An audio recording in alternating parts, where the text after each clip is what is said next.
આપણે પદાર્થોને ભગવાનની સામે રાખી દઈએ કે સરસ મજાનો 1000 રૂપિયાનો હાર લઈ આવો એટલે ભગવાન રાજી થઈ જાય, એને સરસ મજાનું ભોજન ભગવાનને 56 ભોગ ધરી દો એટલે ભગવાન રાજી થઈ જાય.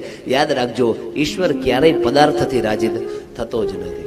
તમે એમ સમજો કે 1000 રૂપિયાનો હાર એને ધરાવું તો એ રાજી થાય, તો સમજો આ જગતની પ્રત્યેક વસ્તુને તમે ખરીદી શકો પણ તમારી પોતાની માલિકીની હોતી નથી. અને જે આપણી માલિકીની ન હોય, સમજો ભગવાનને હાર અર્પણ કરીએ, પણ સમજો કે ભગવાનને આપણે એવી વસ્તુ અર્પણ કરીએ કે આજે રસ્તામાંથી હું જતો હોય ને તમે મને આ ઘડિયાળ મારી યદી પડી જાય નીચે અને પછી તમે મને એમ કહો કે શાસ્ત્રીજી લો અમારા તરફથી આ સપ્રેમ ભેટ, તો એનાથી મને કઈ આમ એટલો બધો આનંદ ન મળે. શું કામે? મારી વસ્તુ છે, તમે મને આપો છો, એનાથી મને કઈ સુખ ન મળે.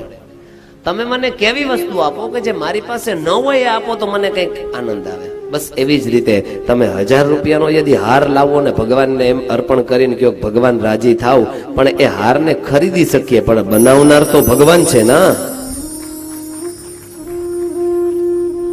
મારી તમારી તાકાત થોડી છે કે આપણે બનાવી શકીએ.